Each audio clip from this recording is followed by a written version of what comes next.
태풍이 몰아치던 그날 밤 나는 그의 품에서 처음으로 안전하다고 느꼈습니다. 56세에 찾아온 이 떨림이 사랑인지 두려움인지 알 수 없었죠. 하지만 이 모든 일이 어떻게 시작되었는지 말씀드릴게요. 부산항 여객선 터미널 플라스틱 의자는 차가웠습니다. 손에 든 배표를 내려다봤는데 청산도행구시 30분이라는 글씨가 번져 보였어요. 지난 1년이 스쳐 지나갔습니다. 25년 근속한 호텔에서 명예퇴직 통보를 받았고 그 후 12번의 면접에서 떨어졌어요. 56세 여성을 원하는 곳은 없었습니다. 통장 잔고가 바닥을 드러낼 무렵 딸 은지가 구인 광고를 보내왔죠. 청산도 게스트하우스 관리인 3개월 계약직. 선택지가 없었어요. 배는 낡았습니다. 승객은 20명 남짓이었고 엔진 소리가 크게 울렸어요. 창밖으로 부산 해안선이 점점 멀어졌습니다. 1시간 반쯤 지나 섬이 보였어요. 낮은 산과 하얀 등대, 옹기종기 모인 지붕들. 생각보다 작았습니다. 부두에 남자가 1명 서 있었어요. 키 큰 남자였는데 검은 바람막이를 입고 있었습니다. 배에서 내리자 그가 다가왔는데 3미터쯤 떨어진 곳에서 멈추더니 고개를 끄덕였어요. 나도 고개를 숙였습니다. 그는 내 캐리어를 가리켰지만 나는 손을 저었어요. 그는 더 권하지 않고 경트럭 조수석 문을 열어줬습니다. 차 안은 조용했어요. 라디오도 켜지 않았습니다. 작은 마을을 지나 좁은 시멘트 길을 따라 언덕을 올랐는데 10분쯤 지나자 하얀 2층 건물이 나타났어요. 현대식 한옥을 변형한 듯한 구조였고 큰 유리창들이 바다를 향해 있었습니다. 앞마당에서 바다가 한눈에 내려다 보였어요. 현관문을 열고 들어서니 원목 마루가 따뜻했습니다. 거실은 넓었지만 가구가 별로 없었어요. 소파 하나, 테이블 하나. 한쪽 벽면 전체가 유리창이어서 바다가 펼쳐져 있었습니다. 그는 손짓으로 집안을 안내했어요. 주방, 화장실, 손님 객실들. 2층에는 그의 방과 내가 쓸 작은 방이 있었습니다. 책상 위에 손글씨로 쓴 메모가 놓여 있었어요. 와이파이 비밀번호, 온수 사용법, 쓰레기 버리는 날. 그는 현관으로 나가더니 트럭에서 쇼핑백을 가져와 냉장고에 우유와 달걀을 넣었습니다. 그리고는 다시 신발을 신고 나갔어요. 트럭 소리가 멀어졌습니다. 혼자 남았어요. 거실 창문으로 바다를 봤습니다. 파도 소리만 들렸어요. 2층으로 올라가 침대에 누웠는데 천장을 보다가 눈을 감았습니다. 여기서 3개월을 보내야 했어요. 다음 날 새벽 5시에 눈이 떠졌습니다. 호텔 근무 시절 버릇이었죠. 창밖은 아직 어두웠지만 파도 소리는 선명했어요. 옷을 갈아입고 1층으로 내려갔습니다. 거실은 고요했어요. 주방으로 가서 냉장고를 열었는데 어제 그가 넣어둔 우유가 있었습니다. 한 잔 따라 마셨어요. 현관문을 열고 밖으로 나갔습니다. 차가운 공기가 얼굴을 때렸어요. 앞마당 나무 벤치에 앉아 해가 뜨는 걸 봤습니다. 수평선 위로 붉은 공이 천천히 올라왔어요. 바다가 주황빛으로 물들었습니다. 발소리가 났어요. 돌아보니 그가 집에서 나오고 있었습니다. 손에 낚싯대를 들고 있었어요. 나를 보더니 잠깐 멈칫하더니 고개를 숙이고 지나갔습니다. 트럭에 올라타 시동을 걸었어요.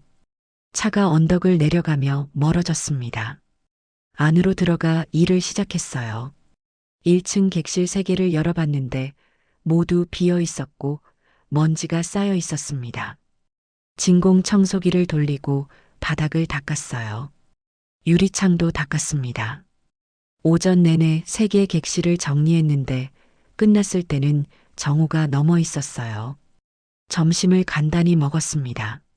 냉장고에 있던 달걀로 계란말이를 만들어 밥과 함께 먹었어요. 혼자 먹는 식사였지만 오랜만에 제대로 된 밥이었습니다. 설거지를 하다가 창밖을 봤는데 정원이 보였어요. 동백나무들이 있었는데 빨간 꽃이 몇 송이 피어 있었습니다. 밖으로 나가 정원을 걸었어요. 낙엽이 쌓여 있었고 화단에 잡초가 자라고 있었습니다. 동백꽃 아래 서서 꽃을 올려다봤는데 햇빛에 비친 꽃잎이 투명하게 빛났어요. 손을 뻗어 한 송이를 조심스럽게 꺾었습니다. 집 안으로 들어가 찬장을 뒤졌는데 유리 꽃병이 하나 있었어요. 투명한 원통형 꽃병이었는데 깨끗하게 닦아져 있었습니다.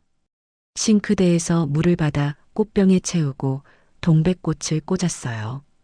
거실 테이블에 놓으니 공간이 조금 살아나는 것 같았습니다. 빨간 꽃잎이 햇빛을 받아 빛났어요. 오후 2시쯤 트럭 소리가 들렸습니다. 그가 돌아오고 있었어요. 현관문이 열리고 그가 들어왔는데 손에 생선을 들고 있었습니다. 은빛 물고기 2마리였어요. 주방으로 가서 싱크대에 놓았습니다. 저녁 준비를 도와드리겠다고 하자 그는 잠시 망설이더니 고개를 끄덕였어요. 나는 생선 비늘을 벗기고 내장을 꺼냈습니다. 호텔에서 주방 직원들을 오래 봐왔기에 기본적인 손질은 할 줄 알았어요. 그는 옆에서 물을 꺼내 썰기 시작했습니다. 둘이 나란히 서서 저녁을 준비했어요. 말은 없었지만 어색하지 않았습니다. 저녁을 차렸어요. 생선구이와 된장찌개, 김치. 식탁에 마주 앉아 식사했는데 그가 생선을 한 점 떼어 먹더니 고개를 끄덕였습니다. 맛있다는 뜻인 것 같았어요. 나도 고개를 끄덕였습니다.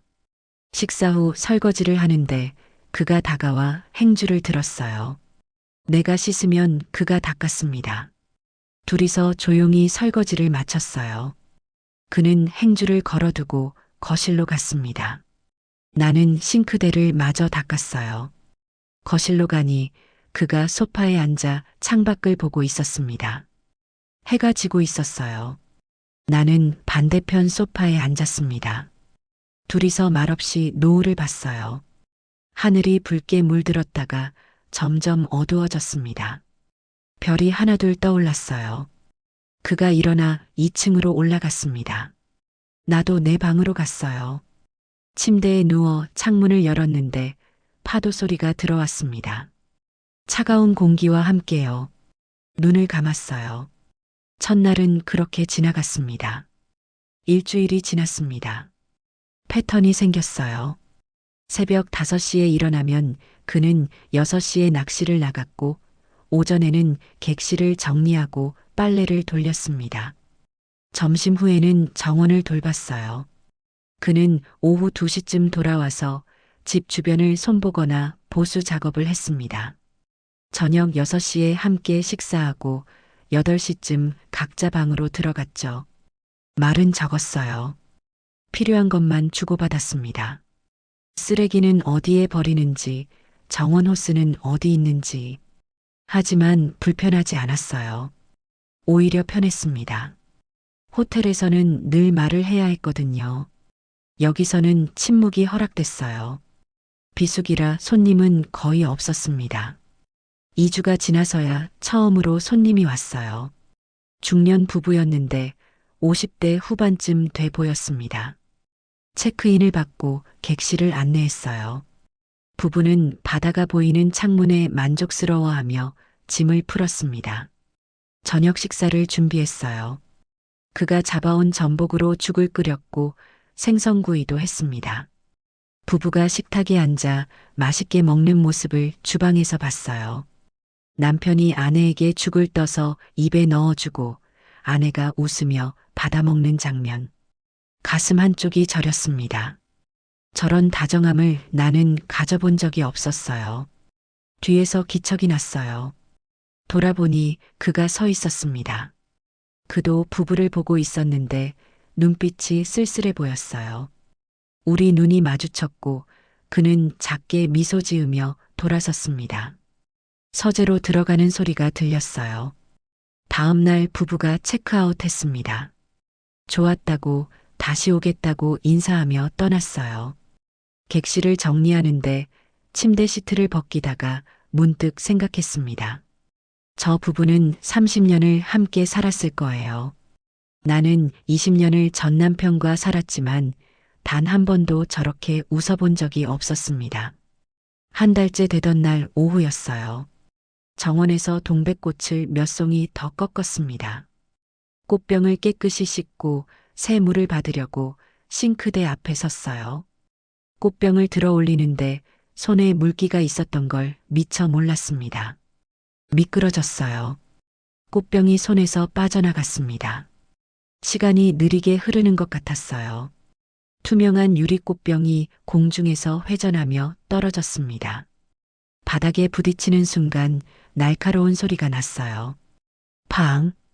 유리 파편이 사방으로 튀었습니다. 물이 쏟아지며 바닥에 퍼졌고 빨간 동백 꽃잎들이 젖은 마루 위에 흩어졌어요.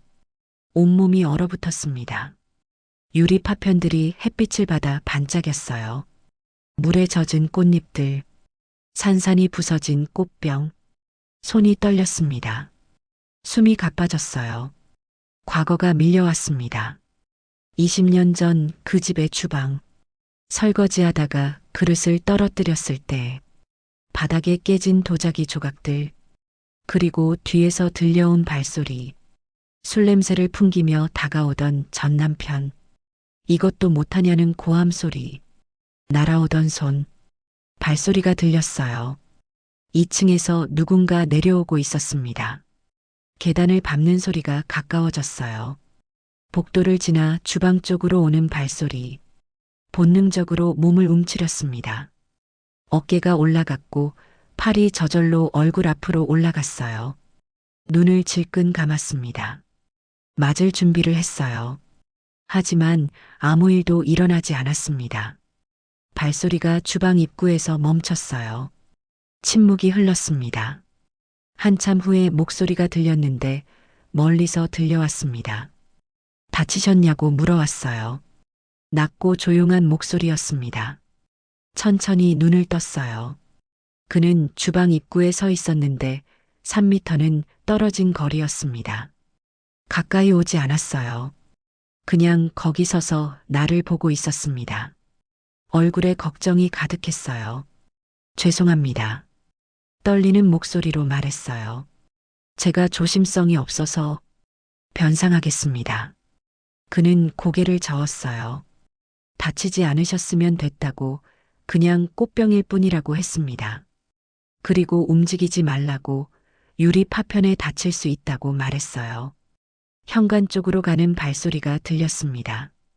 빗자루와 쓰레받기를 가져오는 소리. 돌아와서 조심스럽게 파편을 쓸기 시작했어요. 하나하나 모았습니다. 나는 그 모습을 멍하니 봤어요. 화를 내지 않았습니다. 소리를 지르지 않았어요. 나를 나무라지도 않았습니다. 오히려 직접 치우고 있었어요. 내가 하겠다고 했는데 그는 고개를 저었습니다. 신발을 신지 않았으니 위험하다고 자기가 다 치울 테니 움직이지 말라고 했어요. 큰 파편들을 쓰레받기에 담고 작은 조각들까지 꼼꼼하게 쓸어 모았습니다. 젖은 행주로 바닥을 닦아 보이지 않는 파편까지 제거했어요. 다 치우고 나서 그가 일어섰습니다. 놀라셨을 거라고 괜찮냐고 물어왔어요.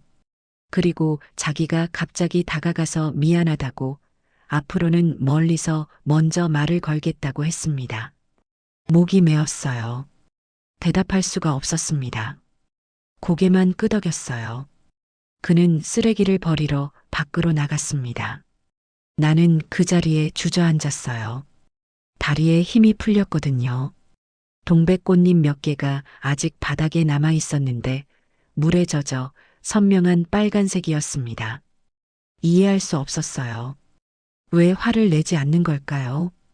왜 나를 나무라지 않는 걸까요? 그날 이후로 달라진 게 있었습니다. 그는 나와 거리를 더 뒀어요. 같은 공간에 있을 때도 최소 3미터는 떨어져 있었습니다. 갑자기 다가오지 않았어요. 항상 미리 말을 걸어 내가 그의 존재를 인식하게 했습니다. 복도에서 마주칠 때도 먼저 기침 소리를 냈어요. 조심스러웠습니다. 나를 놀라게 하지 않으려고 애쓰는 게 느껴졌어요. 어느 날 저녁이었습니다. 식사를 마치고 설거지를 하는데 그가 물어왔어요.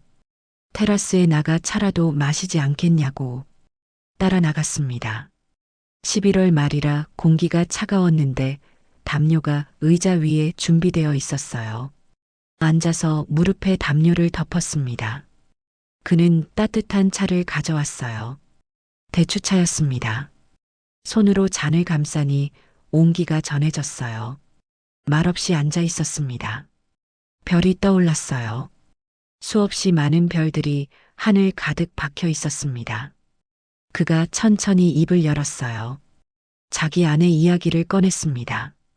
12년 전에 세상을 떠났다고, 유방암이었다고 했어요. 2년 투병했지만 결국 이겼다고 말하다가 말을 멈추고 이긴 게 아니라 자신이 졌다고 고쳤습니다. 그때 자신은 회사 일에 바빴다고 했어요. 건축 설계 회사를 운영했는데 큰 프로젝트 때문에 정신없었다고. 아내가 항암 치료받을 때도 병원에 자주 가지 못했다고 했습니다. 중요한 미팅이 있었고 계약서에 사인받아야 했고 현장 점검을 해야 했다고. 그렇게 핑계를 댔다고 했어요. 마지막 날도 회사에 있었다고 했습니다. 급히 달려갔지만 늦었다고. 아내는 혼자 눈을 감았다고 말하는데 목소리가 떨렸어요. 그 후로 모든 걸 정리했다고 했습니다. 회사를 팔고 서울을 떠나 이 섬에 왔다고. 12년 동안 혼자 살았다고 했어요. 외롭지 않으셨냐고 물었습니다. 외로웠다고 대답했어요. 매일같이 외로웠지만 그게 벌 같았다고. 아내 곁을 지키지 못한 대가라고 말했습니다. 나도 내 이야기를 꺼냈어요. 20년 폭력, 이혼, 혼자 살아온 5년.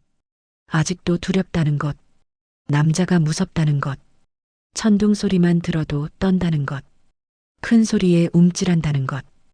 그는 조용히 들어줬습니다. 중간에 끊지 않았어요. 판단하지도 않았습니다. 그냥 듣고 있었어요. 한참 침묵이 흐른 후 그가 말했습니다. 혼자 견디지 않아도 된다고. 힘들면 말해도 된다고. 자기가 듣겠다고 했어요. 오후 2시쯤 비가 내리기 시작했는데 금방 강해졌습니다. 빗줄기가 굵어졌고 바람도 더 거세졌어요. 섬에서 나가는 배가 끊겼다는 문자가 왔습니다. 내일 오전까지 운항 중단. 고립됐어요. 가슴이 두근거렸습니다. 불안했어요. 왜 그런지는 몰랐지만 비 오는 날이 싫었습니다. 예전부터 그랬어요. 저녁 5시쯤 바람이 거세졌습니다. 휘익, 휘익 소리를 내며 집을 흔들었어요. 창문이 덜컹거렸고 유리가 깨질 것만 같았습니다. 그는 손전등을 식탁 위에 놓고 양초도 준비했어요. 정전될 수도 있다고 했습니다. 저녁은 간단하게 라면으로 했어요. 식욕이 없었지만 억지로 먹었습니다. 그도 별로 먹지 않았어요. 둘 다 긴장하고 있었던 거예요. 8시쯤 천둥이 쳤습니다. 콰르릉. 멀리서 들려왔는데 점점 가까워졌어요. 번개가 번쩍였습니다. 하늘이 순간적으로 환해졌다가 다시 어두워졌어요. 손이 떨렸습니다. 괜찮으시냐고 그가 물어왔어요. 괜찮다고 대답했는데 거짓말이었습니다. 9시쯤 2층으로 올라가 방에 들어가 문을 닫았어요. 침대에 앉았습니다. 창밖으로 비가 세차게 내리고 있었어요. 천둥이 또 쳤습니다. 이번에는 더 가까웠어요. 건물이 흔들리는 것 같았습니다. 번개가 번쩍이며 방 안을 밝혔어요. 과거가 밀려왔습니다. 20년 전 그 집, 비 오는 밤, 천둥 치던 날들, 전 남편이 술 취해 들어왔던 밤, 현관문이 쾅 하고 열리고 비틀거리며 들어오던 모습, 진동하던 술 냄새. 여보, 다녀오셨어요. 인사했지만 대답이 없었어요. 손이 날아왔습니다. 뺨을 때렸어요. 밥이 왜 없냐고. 준비해뒀다고 말했지만 듣지 않았어요. 식탁을 뒤집었습니다. 그릇들이 바닥에 떨어져 깨졌어요. 엄마, 딸 은지가 방에서 나왔습니다. 중학생이었어요. 울먹이며 아빠를 말렸죠. 하지만 전 남편은 은지까지 밀쳤어요. 나는 은지 앞을 막아섰습니다. 맞았어요. 얼굴에, 배에, 등에, 바닥에 쓰러졌습니다. 천둥이 쳤어요. 번개가 번쩍였습니다. 그 순간 전 남편의 얼굴이 보였어요. 일그러진 표정, 충혈된 눈. 제발, 제발 그만. 엄마, 엄마 왜 도망 안 가요? 아빠랑 헤어져요. 은지가 울부짖었지만 나는 도망칠 수 없었어요. 은지 때문이었습니다. 아빠 없이 자라면 상처받을까봐. 콰르릉. 현실로 돌아왔어요. 지금은 2024년 11월. 청산도. 게스트하우스. 전 남편은 없습니다. 이혼했어요. 5년 전에. 하지만 몸은 기억하고 있었습니다. 천둥 소리만 들어도 온몸이 얼어붙었어요. 손이 떨렸습니다. 숨이 가빠졌어요. 화장실로 갔습니다. 세면대에 손을 짚고 거울을 봤는데 얼굴이 창백했어요. 땀이 흘러내렸습니다. 숨을 깊이 들이마셨어요. 괜찮아. 괜찮아. 혼잣말했지만 괜찮지 않았습니다.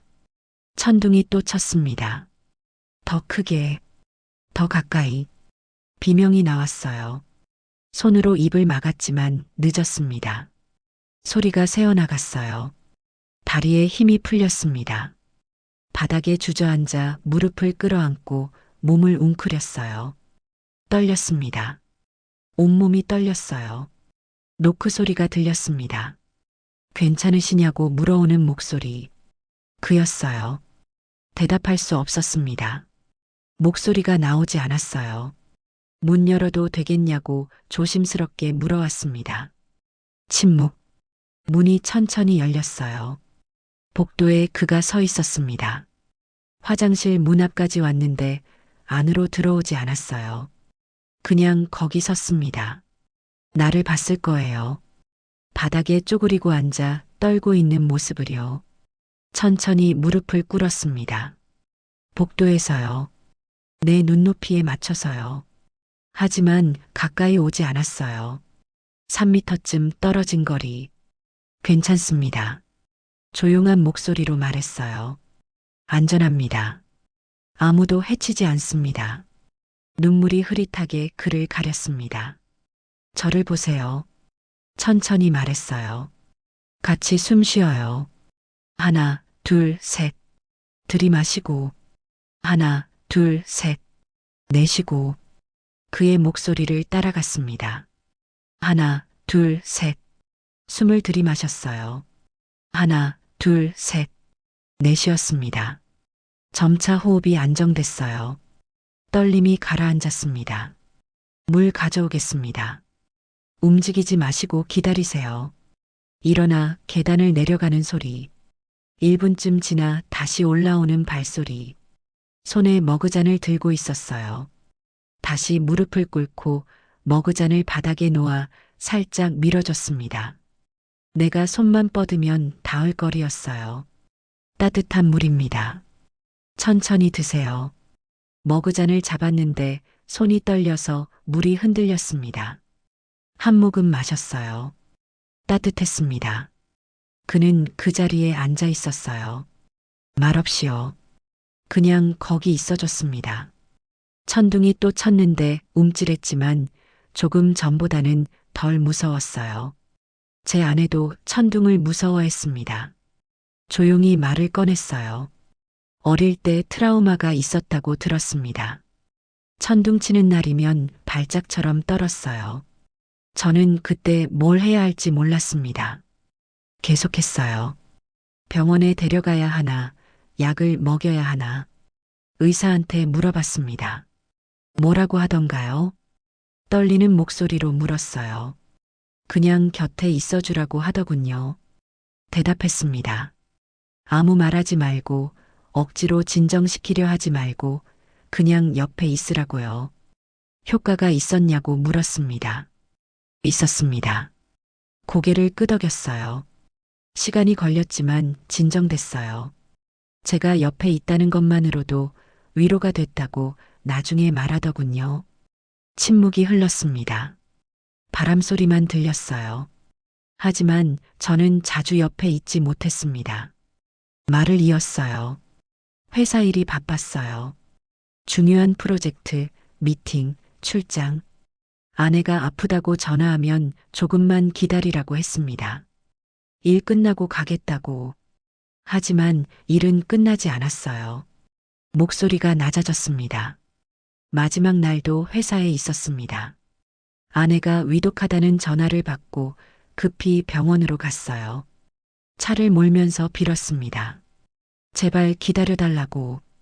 하지만 늦었습니다.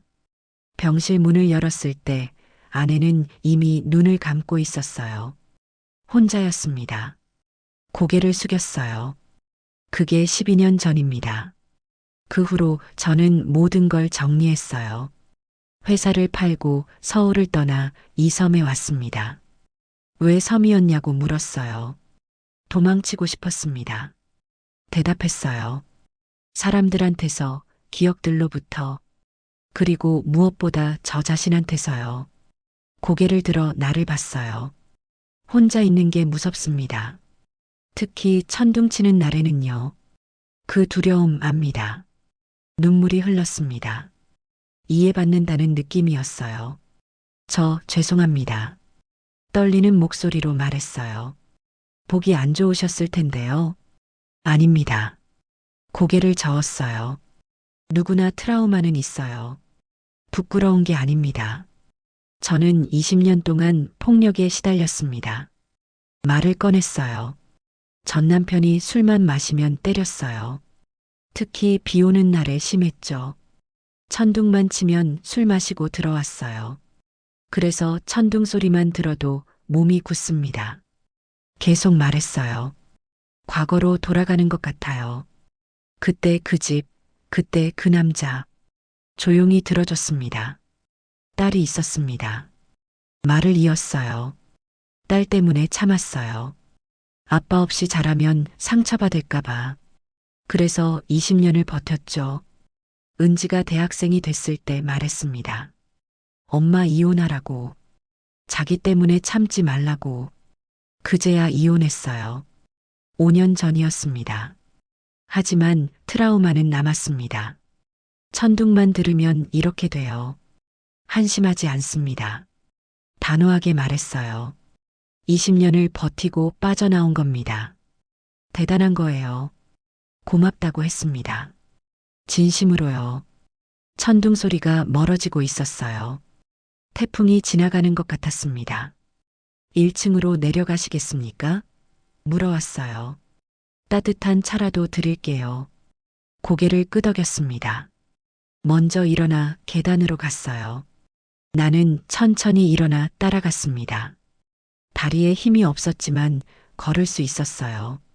거실로 가서 소파에 앉았습니다. 주방으로 가서 물을 끓이고 캐모마일 차를 우렸어요. 가져와서 테이블에 놓고 반대편 소파에 앉았습니다. 여전히 거리를 두고요. 한 모금 마셨어요. 따뜻하고 부드러웠습니다. 밖에서는 여전히 비가 내렸지만 천둥은 그쳤어요. 바람도 약해졌습니다. 오늘 밤 1층에서 주무시는 게 어떻겠습니까? 말했어요. 객실 하나 쓰세요. 제가 거실에 있겠습니다. 괜찮습니다. 대답했는데 목소리에 확신이 없었어요. 혼자 있으면 또 무서우실 겁니다. 말했어요. 문 열어두세요. 필요하시면 언제든 부르시고요. 고맙다고 했습니다. 객실로 들어가 침대에 누웠어요. 문을 조금 열어뒀습니다. 거실 불빛이 들어왔어요. 그가 소파에 앉아 책을 읽고 있는 게 보였습니다. 밤새 거기 있어 줄 거예요. 눈을 감았습니다. 파도 소리가 들렸어요. 천둥은 더 이상 들리지 않았습니다. 안전하다는 느낌이 들었어요. 오랜만이었습니다. 그렇게 잠들었습니다. 12월이 왔습니다. 태풍이 지나간 후 두 사람 사이에 뭔가 달라진 게 있었어요. 저녁 식사 후에는 자연스럽게 거실에 앉아 차를 마셨고 이야기를 나눴습니다. 그는 서울에서 30년 넘게 건축 설계 일을 했다고 했는데 큰 빌딩도 설계했고 아파트 단지도 만들었다고 했어요. 나는 호텔 이야기를 했습니다. 25년 동안 만났던 손님들, 웃긴 일이나 황당한 일들. 그는 가끔 웃기도 했어요. 일도 함께 하게 됐습니다. 정원을 가꿀 때 그가 나와서 무거운 화분을 옮기고 나무를 다듬었는데 나는 옆에서 낙엽을 쓸고 꽃에 물을 줬어요. 요리도 가끔 같이 했습니다. 그가 생선을 손질하면 내가 양념을 했고 말은 많지 않았지만 편안했어요. 하지만 나는 조심했습니다. 선을 넘지 않으려고요. 그는 여전히 주인이었고 나는 고용된 사람이었어요. 아무리 친해져도 그 관계는 변하지 않았습니다. 그런데 마음이 자꾸 흔들렸어요. 그가 아침 일찍 낚시 나가는 뒷모습을 볼 때, 저녁에 책 읽는 모습을 슬쩍 볼 때, 정원에서 나무를 다듬는 모습을 볼 때마다 자꾸만 눈이 갔습니다. 어느 날 오후 손님이 왔어요. 중년 부부였는데 결혼 30주년 기념으로 섬 여행을 왔다고 했습니다. 객실을 안내하고 저녁 식사를 준비했는데 전복죽을 끓이고 생선구이도 했어요. 부부가 식탁에 앉아 맛있게 먹는 모습을 주방에서 봤는데 남편이 아내에게 죽을 떠서 입에 넣어줬고 아내가 웃으며 받아먹는 장면이 보였습니다. 가슴이 찡했어요. 저런 다정함을 나는 가져본 적이 없었으니까요. 뒤에서 기척이 났는데 돌아보니 그가 서 있었어요. 그도 부부를 보고 있었는데 눈빛이 쓸쓸해 보였습니다. 우리 눈이 마주쳤고 그는 작게 미소 지으며 돌아서서 서재로 들어갔어요. 다음 날 부부가 체크아웃했고 나는 객실을 정리했습니다. 며칠 후였어요. 점심때쯤 그가 마을에서 장을 봐왔는데 주방에서 김치찌개를 끓이고 있었습니다. 냄비에서 김이 모락모락 올라왔어요. 그가 주방으로 들어와 장바구니를 카운터에 놓았고 냉장고를 열어 물건을 넣기 시작했습니다. 찌개 간을 맞추느라 국물을 떠서 맛을 봤는데 조금 싱거웠어요. 소금을 넣으려는데 뒤에서 기척이 느껴졌습니다. 가까웠어요. 아주 가까이에요. 몸이 굳었습니다. 숨소리가 들렸는데 그였어요. 요즘 저를 피하시는 것 같다고 낮은 목소리가 등 뒤에서 들렸습니다. 심장이 빠르게 뛰었어요. 그의 손이 내 허리에 닿았는데 가볍게 깃털처럼요. 온몸에 전기가 흐르는 것 같았습니다. 아니라고, 그런 게 아니라고 떨리는 목소리로 말하는데 그의 손이 조금 더 단단하게 내 허리를 감쌌어요. 등 뒤로 그의 체온이 느껴졌고 숨소리가 가까웠습니다. 정말이냐고 물어오는데 그는 12년 만에 이런 기분을 느낀다고, 아침에 눈 뜰 때 기대가 된다고, 나를 볼 수 있으니까 그렇다고 말했어요. 집에 돌아올 때 발걸음이 가벼워진다고, 내가 있는 곳으로 가니까 그렇다고 했습니다. 제발 그만하라고 떨리는 목소리로 말했는데 그는 멈추지 않았어요. 손이 내 허리를 더 감쌌고 그의 가슴이 내 등에 닿았습니다. 저녁 식사가 행복하다고, 내가 차려준 밥이니까 그렇다고 말하는데 목소리가 낮았어요. 내가 웃는 모습이 좋고 정원 가꾸는 모습이 좋다고, 그리고 무엇보다 내 강인함이 좋다고, 20년을 버티고 빠져나온 것이 정말 대단하다고 했습니다. 몸이 떨렸어요.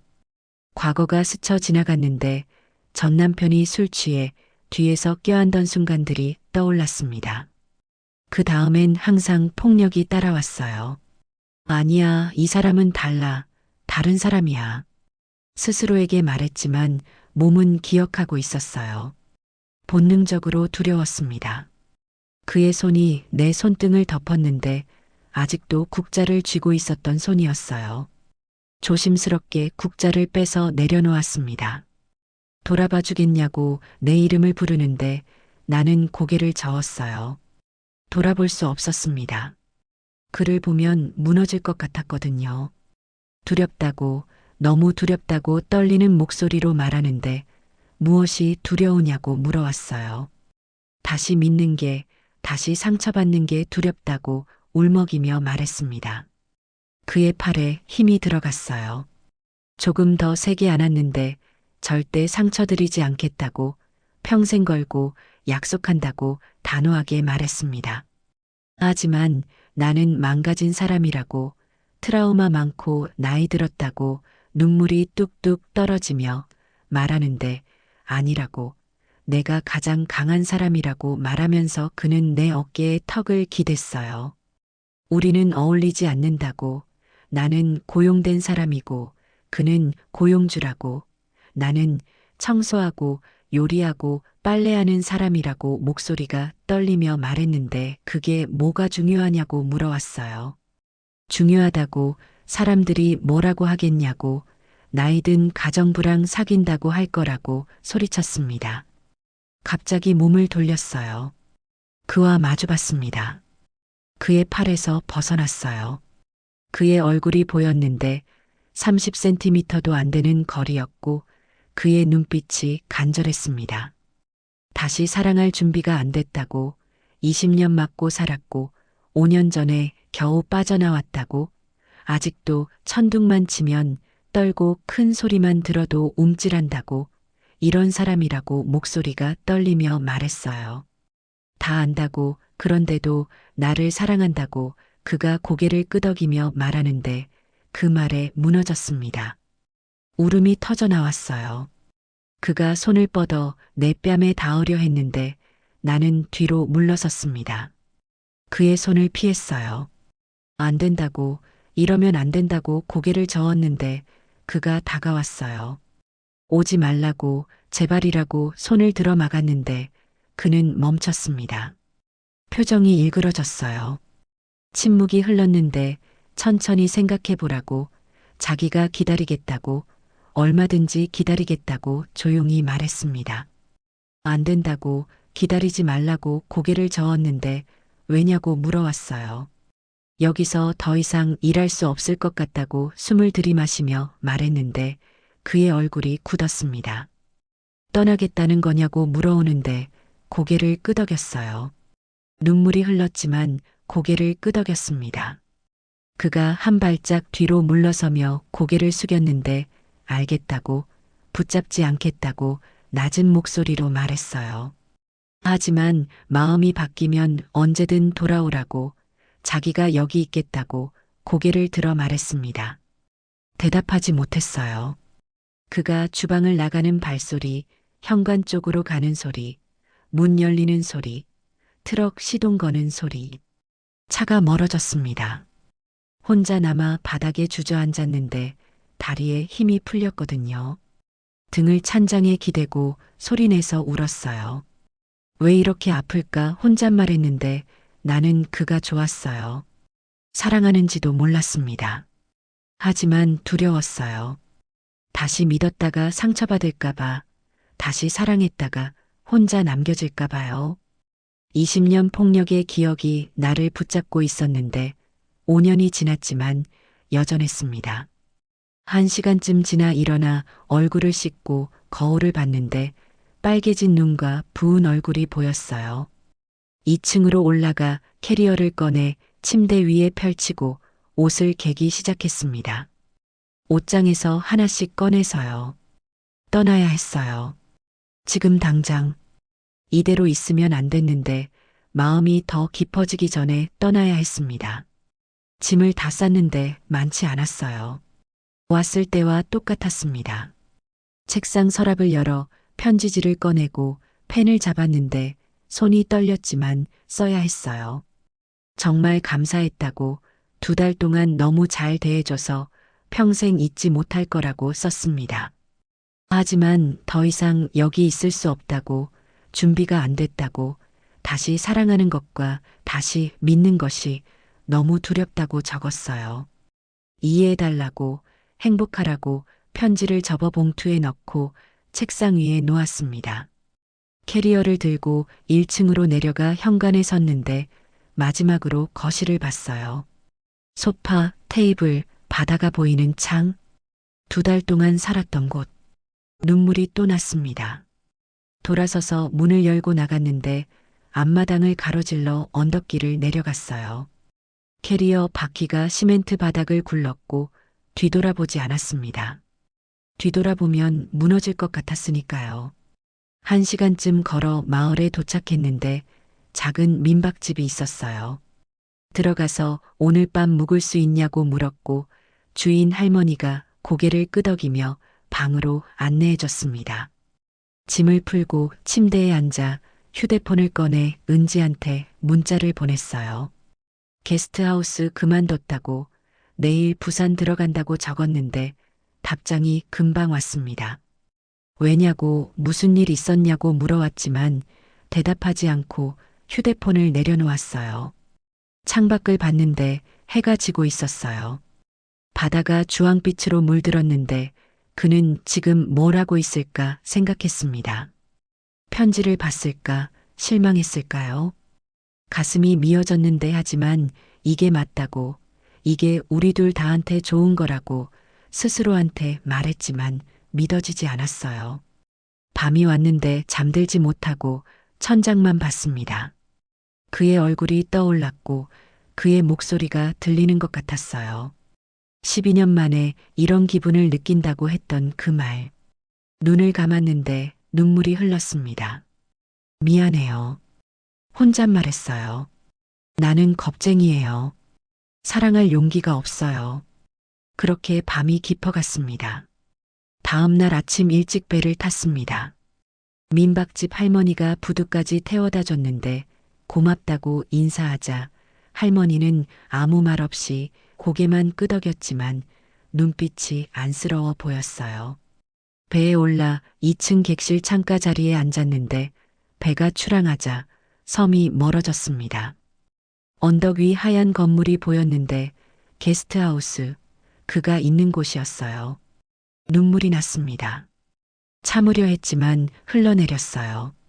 2달이었는데 짧은 시간이었지만 그 시간이 내 인생을 바꿔놓았습니다.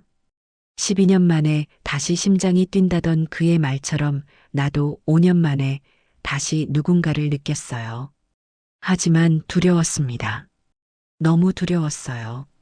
섬이 점점 작아지다가 수평선 너머로 사라졌습니다. 부산에 도착했을 때는 오후 2시쯤이었는데 택시를 타고 은지 집으로 갔어요. 미리 연락했었는데 잠깐 들러도 되겠냐고 했거든요. 은지가 현관문을 열더니 내 얼굴을 보고 표정이 굳었습니다. 무슨 일 있었냐고 물어오는데 아무 일 없다고 거짓말했어요. 거짓말하지 말라고, 울었잖냐고, 눈 다 부었다고 말하면서 은지가 내 손을 잡고 안으로 들어와 소파에 앉혔습니다. 물 한 잔 가져와서 마시라고 건넸는데 마셨어요. 목이 말랐다는 걸 그제야 알았습니다. 무슨 일인지 말해보라고 은지가 옆에 앉았는데 한참을 침묵하다가 천천히 말을 시작했어요. 그냥 더 이상 못하겠더라고요. 힘들었냐고 물어오는데 고개를 저었어요. 힘든 건 아니었는데 오히려 편했다고 했습니다.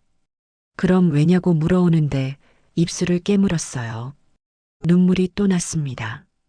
그분이 고백을 했다고, 사랑한다고 했다고 떨리는 목소리로 말하자 은지의 눈이 커졌어요. 그래서 뭐라고 했냐고 물어오는데 도망쳤다고, 떠나왔다고 울먹였습니다. 왜냐고 물어오는데 무서워서라고, 다시 믿는 게 무서웠다고, 다시 상처받을까 봐라고 눈물이 흘렀어요. 은지가 한숨을 쉬더니 내 손을 잡았는데 그분 좋은 분 아니었냐고 물어왔습니다. 고개를 끄덕였어요. 좋은 분이었다고, 너무 좋은 분이었다고 했습니다. 그럼 왜냐고 물어오는데 좋아서 더 무서웠다고, 나 같은 사람한테 그런 감정을 느끼시는 게 나는 망가진 사람이라고, 트라우마 많고 나이 들고 가난하다고 말했어요. 엄마는 망가지지 않았다고, 살아남은 거라고, 20년을 버티고 빠져나온 거라고 은지가 단호하게 말했는데 하지만이라고 말을 꺼내려는데 엄마라고 불러 말을 멈췄습니다. 솔직하게 물어볼게요라고 하면서 은지가 나를 똑바로 봤는데 그분 사랑하냐고 물어왔어요. 대답할 수 없었습니다. 물어보는 거라고 사랑하냐 안 하냐고 은지가 다시 물어오는데 눈물이 흘렀어요. 고개를 끄덕였습니다. 사랑한다고, 처음으로 진짜 사랑이 뭔지 알 것 같다고 떨리는 목소리로 말했어요. 그럼 왜 도망치냐고 은지가 물어오는데 두려워서라고, 다시 아플까봐라고 울먹였습니다. 엄마라고 부르는데 은지의 목소리가 떨렸어요. 아빠 때문에 20년 고생했잖냐고, 20년 동안 웃지 못했다고 말했습니다. 안다고 고개를 끄덕였어요. 저 기억난다고 은지가 말을 이었는데 초등학교 때 친구네 집에 놀러 갔었다고, 친구 엄마 아빠가 같이 웃으면서 저녁 준비하는 거였다고 했어요. 그때 충격받았다고, 아, 집이 이렇게 평화로울 수도 있구나. 엄마 아빠가 같이 웃을 수도 있구나 싶었다고 계속 말했습니다. 은지야라고 불렀는데 가슴이 아팠어요. 우리 집은 항상 조용했다고, 아빠 눈치 보느라 그랬다고, 엄마는 늘 긴장하고 있었다고 은지가 말했는데 그날 집에 왔는데 아빠가 또 술 마시고 소리 지르더다고, 엄마가 구석에 웅크리고 있었다고 했어요. 그때 생각했다고, 우리 엄마는 왜 저렇게 살아야 할까, 왜 행복하면 안 될까 생각했다고 말하는데 은지의 눈에 눈물이 고였습니다. 미안하다고, 엄마가 미안하다고 울먹였는데 미안해할 필요 없다고, 엄마 잘못 아니라고, 아빠 잘못이라고 은지가 내 손을 꽉 잡았어요. 하지만 엄마 때문에 힘들었잖냐고 했는데 그래요, 힘들었다고. 근데 지금은 다르다고. 엄마 이혼하고 자유로워졌잖냐고 은지가 고개를 끄덕였습니다. 그런데 왜 또 스스로를 가두려고 하냐고, 왜 행복해질 기회를 스스로 차버리냐고 물어오는데 대답할 수 없었어요. 그분이 아빠랑 같은 사람이냐고 은지가 물어오는데 고개를 저었어요. 다르다고, 완전히 다르다고 했습니다. 그럼 됐잖냐고 말하는데 하지만 나는 고용된 사람이었다고, 청소하고 요리하고 빨래하는 사람이라고, 가부는 주인이라고 말했어요. 그게 뭐가 중요하냐고, 사랑하는데라고 은지가 말했는데 사람들이 뭐라고 하겠냐고, 나이든 가정부랑 사귄다고 할 거라고 말했습니다. 사람들 신경 쓰지 말라고, 엄마 인생이라고, 남들이 뭐라든 상관없다고 은지가 단호하게 말했어요. 침묵이 흘렀는데 엄마는 항상 남들 먼저 생각했다고, 아빠, 나, 주변 사람들을 먼저 생각했다고 은지가 조용히 말했습니다. 이제는 엄마 생각하라고, 엄마도 행복할 자격 있다고, 누구보다도라고 계속 말하는데 눈물이 쏟아졌어요. 은지가 나를 안아줬습니다.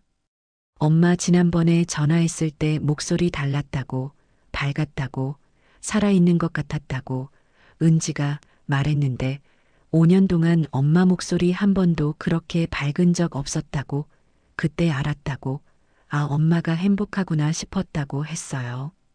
그게 그분 때문이잖냐고, 엄마를 다시 살게 만든 사람이라고, 그런 사람 놓치면 안 된다고 말했습니다.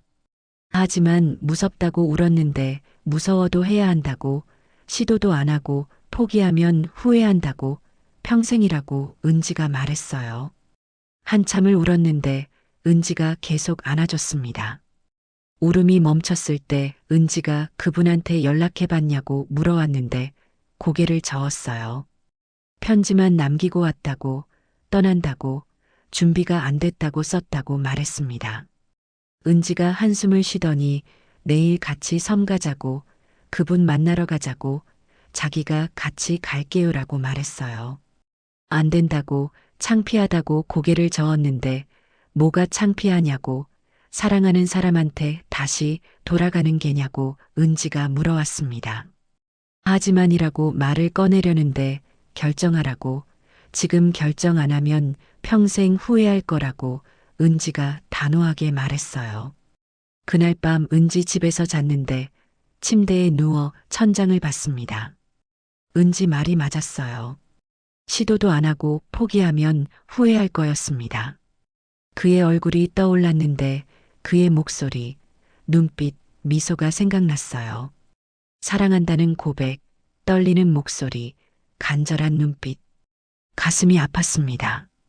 휴대폰을 꺼내 그의 번호를 찾았는데 손가락이 화면 위에서 멈췄어요.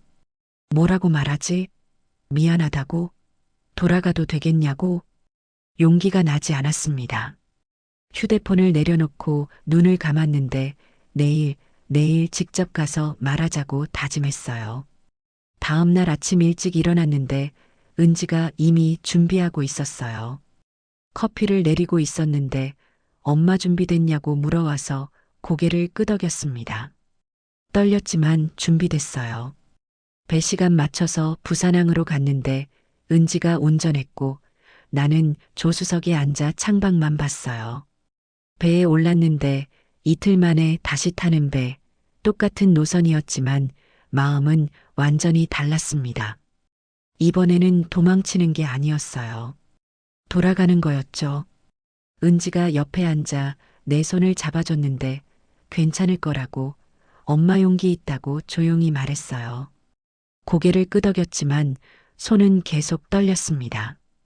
배가 출항하자 부산이 멀어졌는데 1시간 반쯤 지나자 섬이 보였어요. 낮은 산, 하얀 등대. 이틀 전에 떠났던 곳.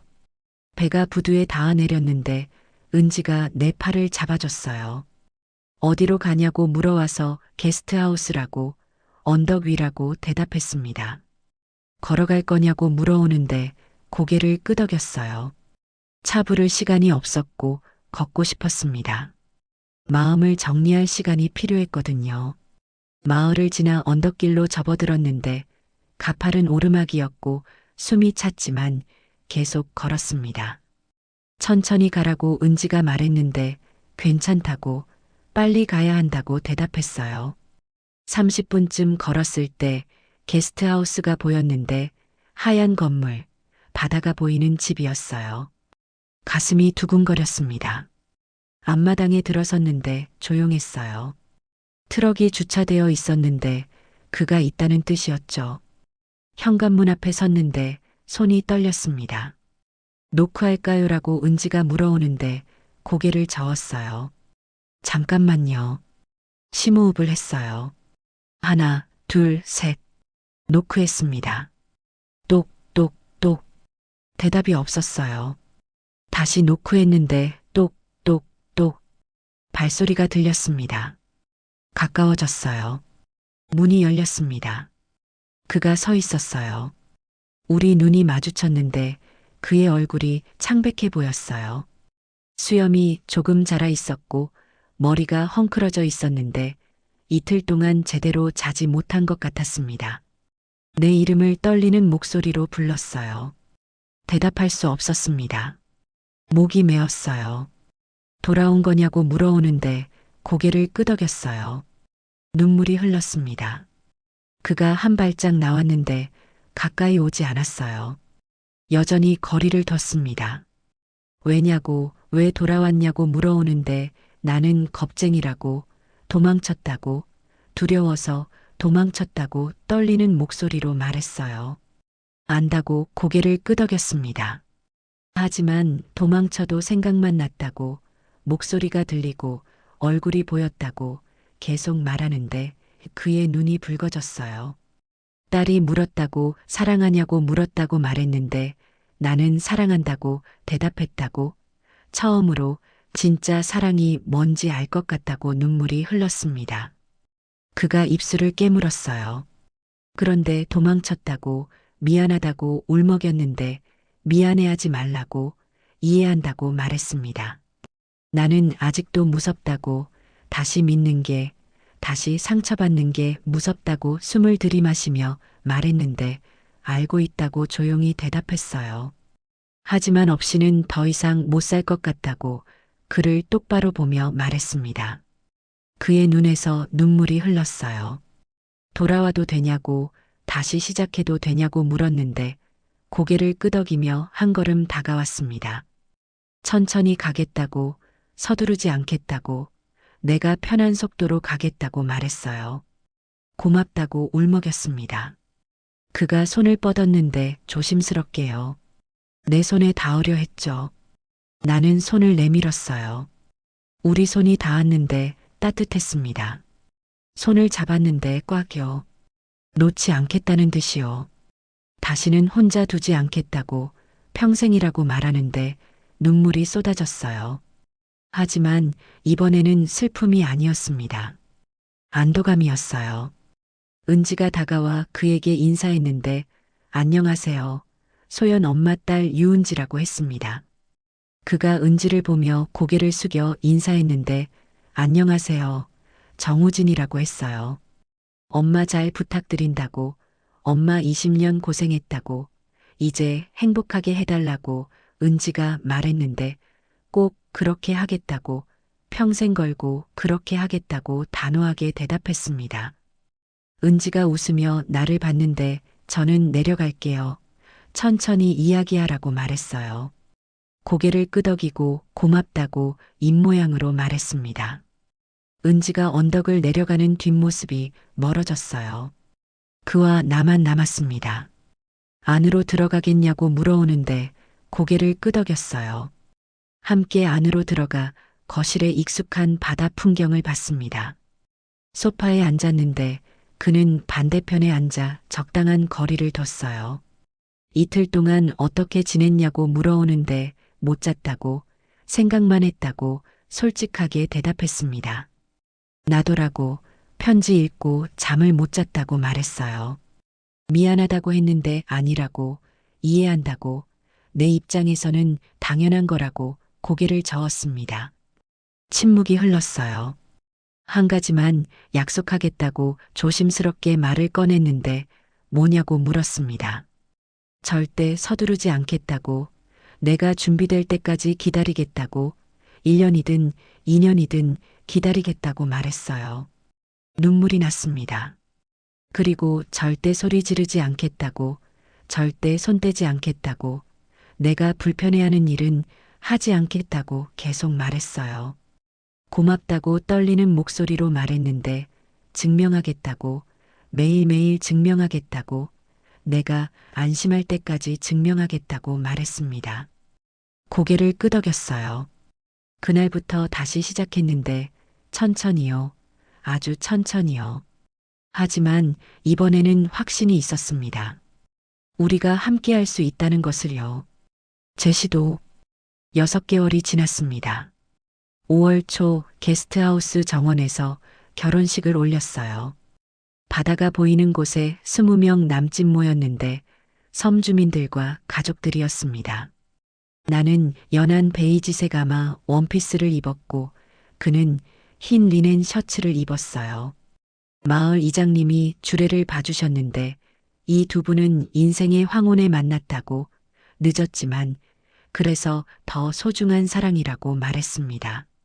서약할 때 그는 나를 평생 사랑하겠다고, 외로우면 곁을 지키고 두려우면 손을 잡아주겠다고 말했는데 나는 그에게 다시 사랑을 믿게 해줘서 고맙다고, 평생 함께 늙어가겠다고 말했습니다.